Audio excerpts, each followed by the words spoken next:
Hello, welcome back to the channel. My name is Lisa Elvin Steltari, and I'm a genealogist and a passionate traveler. Over the last 6 months or so, I have been focusing my attention on les filles à marier, the marriageable girls. There are about 260 of them, and we've profiled up to 28. We're on episode 29 now, so we've come a little bit. We've got a long way to go. But before we begin, let me show you ways you can support the channel. Subscribe, like, and notify. We also have ways that you can make the help the channel grow, which are super thanks, which is part of it on your dashboard in YouTube, and also Coffee and Patreon are also ways that you can show your support on a monthly basis. So with that being said, thank you for those of you who are already have done that for me. Thank you, thank you, thank you. And let's get started and look at episode 29. So let's recap a little bit. Les filles à marier, the marriageable girls, began, it was not a program. They were just girls that came to the colony of New France between 1634 and 1662. They came individually, maybe sometimes two or three of them, but they did not come as a group as their later counterparts, les filles du roi, the king's daughters, came in groups of 90 and 100 and that sort of thing. They were truly, truly coming across in a very brave new way. And I've often said, and it bears repeating, les filles mariées, if les filles du roi were the founding mothers, les filles mariées are the founding grandmothers. Their bravery, their courage, their tenacity are just incredible. And many, many, many of us are grateful that they existed because they set the tone. Although their efforts did not bear fruit by 1662, there wasn't enough babies being born, shall we say, to colonize, and that's why les filles du roi began. But les filles mariées were an important component of the beginnings of New France. So let's get to know episode 29 and see what she can tell us. Episode 29 is Marie Crevet, and she is a viewer request. And she happens to be the great-grandmother of my best friend. So let's get to know Marie a little bit better. So we have Marie, who was born 1637 in Bénouville in France. Her parents were Pierre Crevet and Marie Le Mercier. Bénouville is found in the Normandy section of France, which is right by the sea, and it is part of the Calvados department. So very close to Cannes. It's a small commune of about 5,000 people, which is a fairly, for that period and that time, certainly respectable, but fairly mostly a farming village. The church that she would have been baptized in is located on your right. And the Church of Bénouville has obviously been around from the 14th century. So Marie would come to New France after losing both her parents. And she arrived in 1637. Talk about being an early fille à marier. She was one of the first. We have a big old question mark for Robert Caron, the man that she would marry. He was born about 1612, but we don't know where in France, and we don't know his parents. I suspect that he's probably from Normandy, as many of the people at that time were from, but we don't have any accurate information on that. So let's get to know the couple. So she and Robert would marry October 23rd, 1637. Think about how early that is. Think about what's going on in the world at that time. Just an amazing, amazing earliness to that. And this is their marriage record. It does not state where they're from or that sort of thing.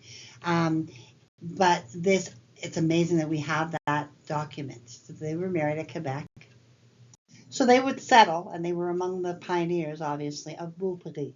The origins of this town, which today has about 3,500 people, began when apparently soldiers from Breton arrived here and were startled by the beauty of the place and apparently said, "Oh, le Beaupré," which actually means the beautiful meadow. Looking at the picture on the right, you can absolutely see what they meant.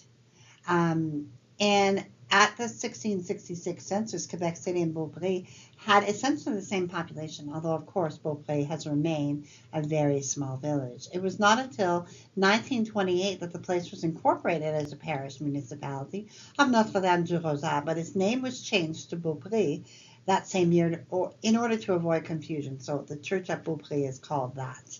Um, it is home to the fabulous ski resort called Mont Sainte Anne, one of the best. And this is a picture of it, not in the wintertime, on the upper right of your screen. And this is the picture of the church. And you can see where Beaupré is located in terms of Quebec, where it is from, and where it is located.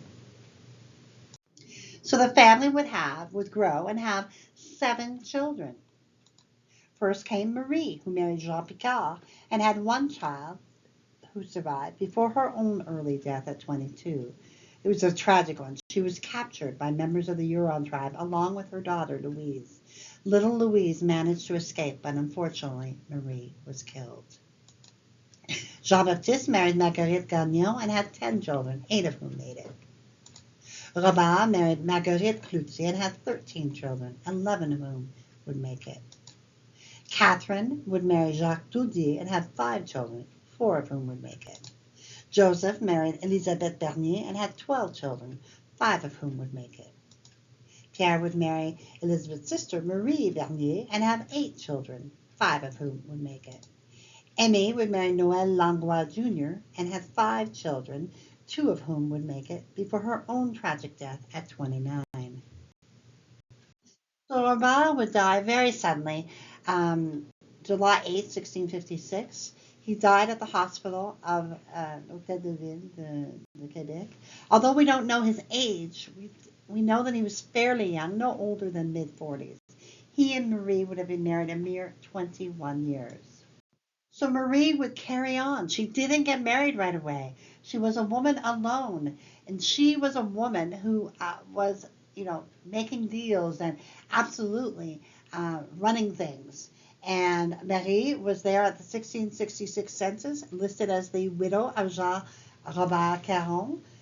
We have Robert, Joseph, Pierre, her 3 sons living with her, and Mimé Caron, which is probably Aimée Caron, who is 10 years old. Just a remarkable, remarkable woman. So after a while, she did decide to get remarried. And who did she remarry?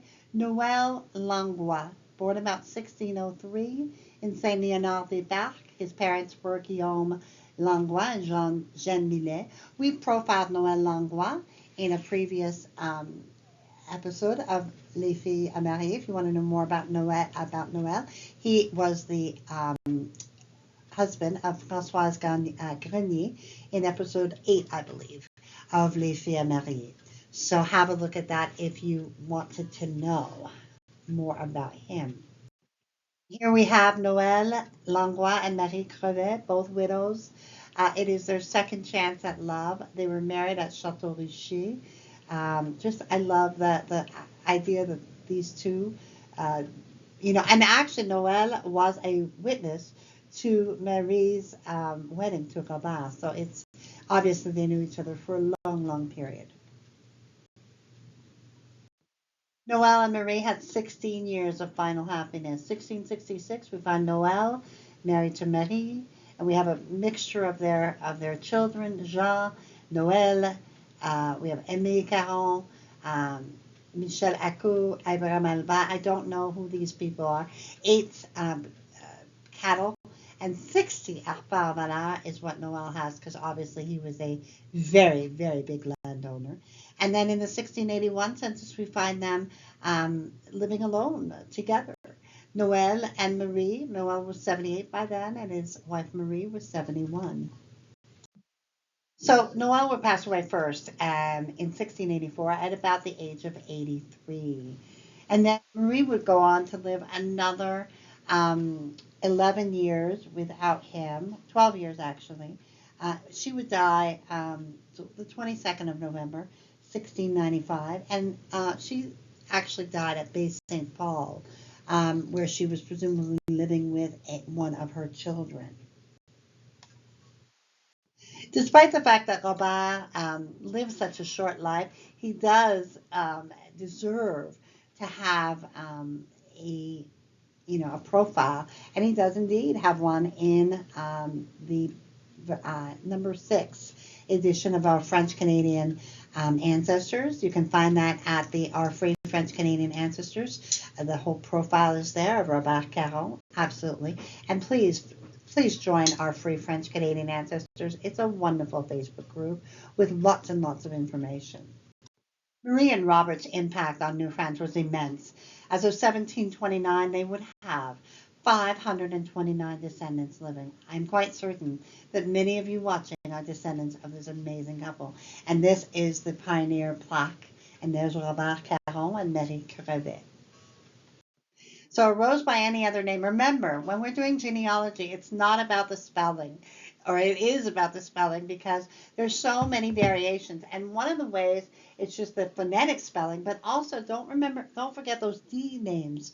So, when somebody puts a D at the end of it, all of a sudden, you could have Caron D, for example, Gautier. And then all of a sudden, the Gautiers become really Caron. So you really don't know. You really don't know until you dig and dig and dig. So this is just an example of some of the names that have emanated from the Caron line. So we have Caroux, Carré, Carreau, Carouot, Caron with 2 R's, Carry, Cartier, Carry, Chevalier, Coron, Coron, 2 R's, Curran, Curot, Descartes, Perez, I'm not sure about that one, Gautier, Verret, and Vital. So this is taken from our Free French Canadian Ancestors, Volume 6, page 70. And as befits such an amazing family, the Association of Caron Families of America. And I've put the link for you all to have a look at that. Amazing website, by the way. These are the resources I use to create these videos.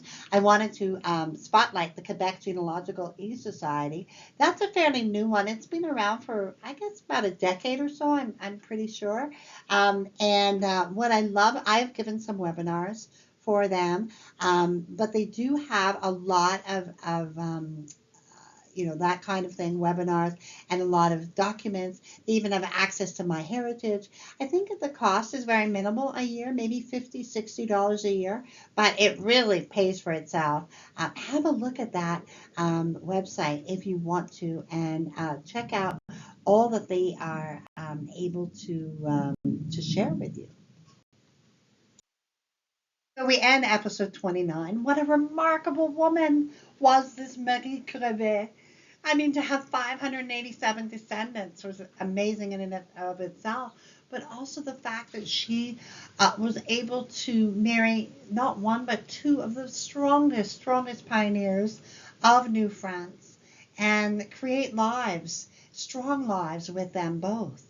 I think that she is one of the strongest women I've seen, next to Françoise Grenier, who was Noël Langlois' first wife.